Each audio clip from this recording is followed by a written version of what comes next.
Welcome to in depth study.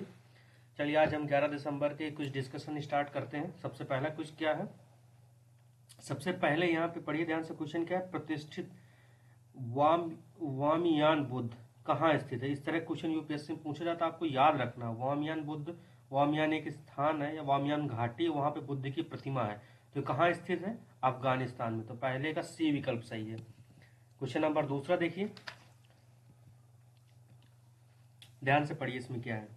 Question number दूसरा, United Nation Alliance for Civilization के बारे में निम्नलिखित कथनों पर विचार कीजिए। अब कथन क्या देखिए, United Nation Alliance for Civilization का उद्देश्य विभिन्न देशों और संस्कृतियों और धर्मों के लोगों के बीच समझ और सहकारी संबंधों में सुधार करना। बिल्कुल सही, पहला तो बिल्कुल सही है। क्यों, क्योंकि इसके नाम से ही पता चला अलायंस फॉर सिविलाइजेशन, तो सिविलाइजेशन में लोग हैं तो उनके भी सही। दूसरा का यह ध्रुवीकरण चरमपंथ को बढ़ावा देने वाली ताकतों का मुकाबला करने में मदद करता है। बिल्कुल सही।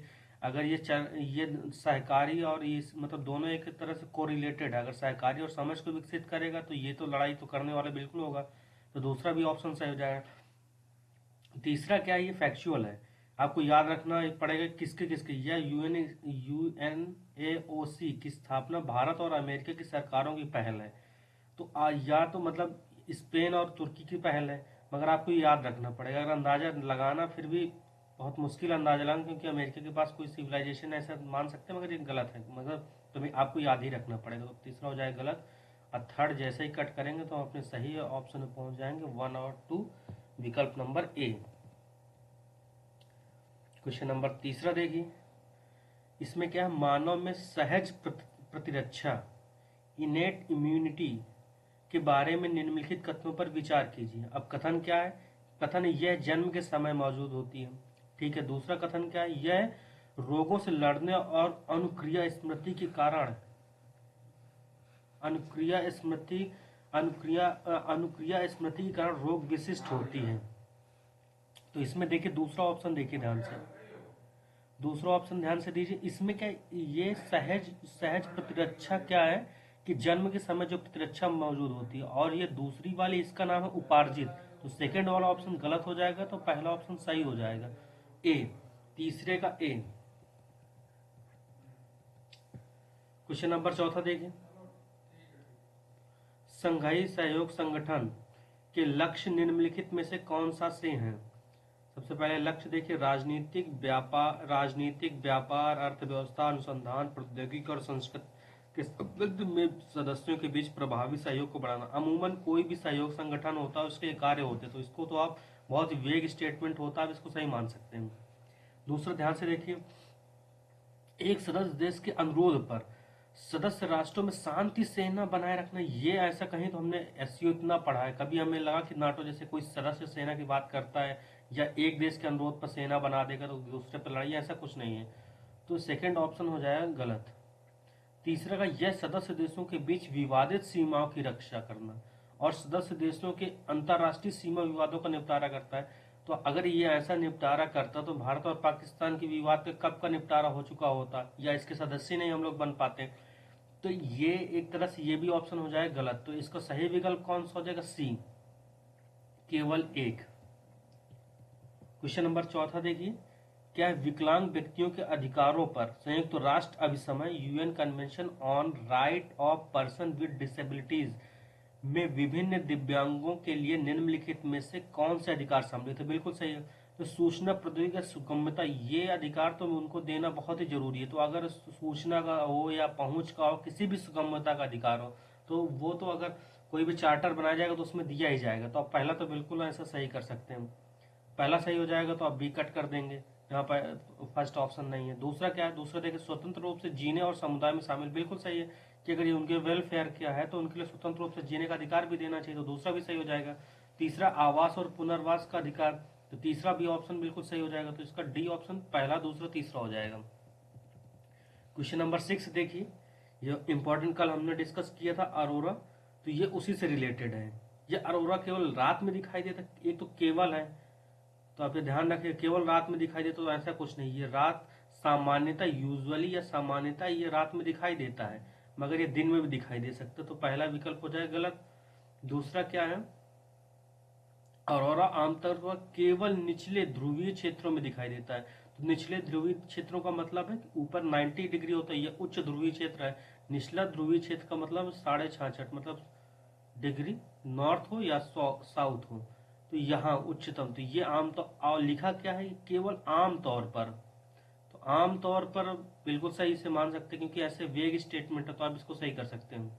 दूसरा सही हो जाएगा, तो इसका ऑप्शन नंबर बी सही है। ठीक है, क्वेश्चन नंबर 7वां देखिए। 7वें में क्या है, एंथ्रेक्स के बारे में निम्नलिखित कथनों पर विचार कीजिए। तो कथन क्या क्या, पहला कथन यह एक संक्रामक जूनोटिक बीमारी है जो दूषित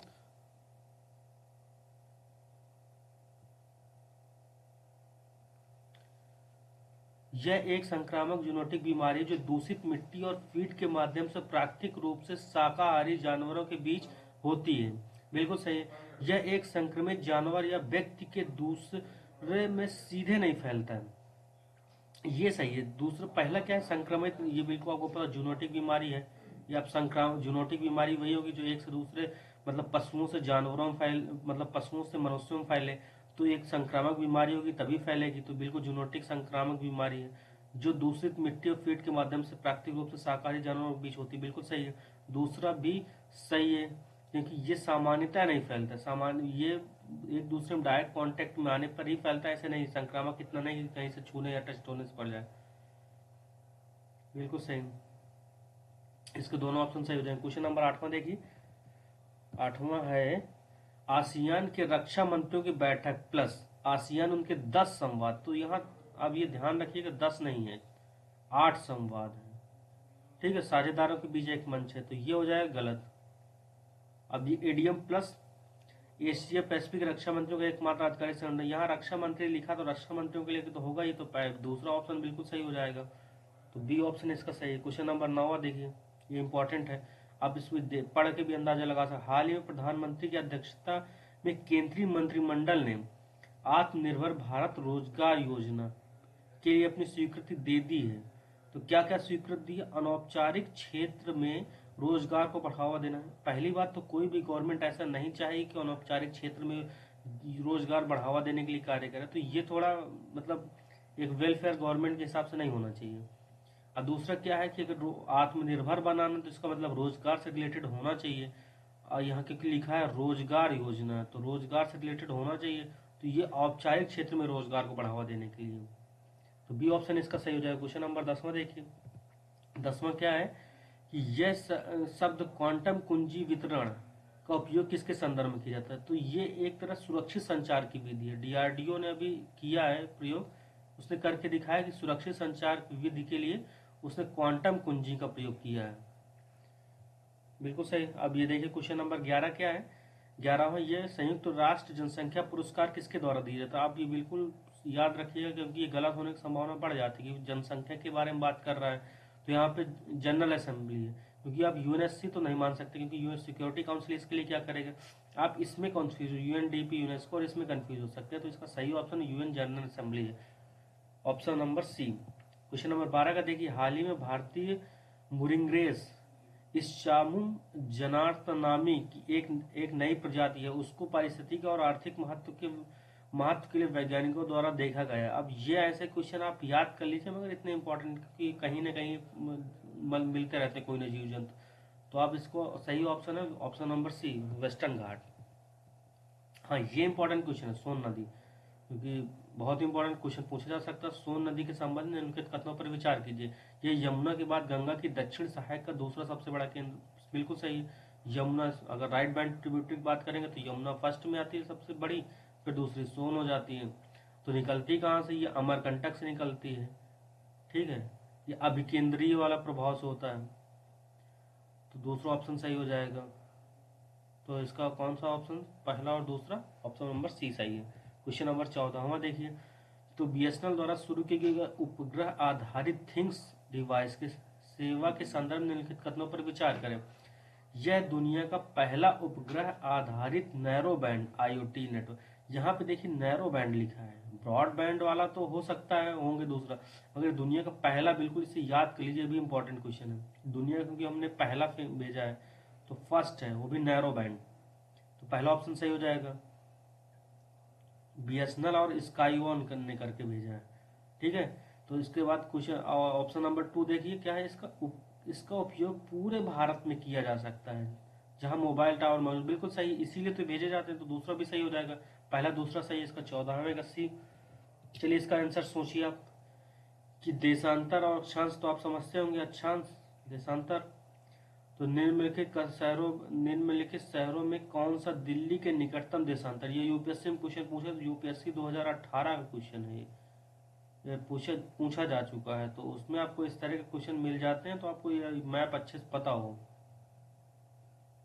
अरे बहुत बेकार मैप है, कोई बात नहीं। तो इसका ऑप्शन नंबर ए सही है, बैंगलोर हो। तो आज के लिए इतना ही। Thank you for discussion.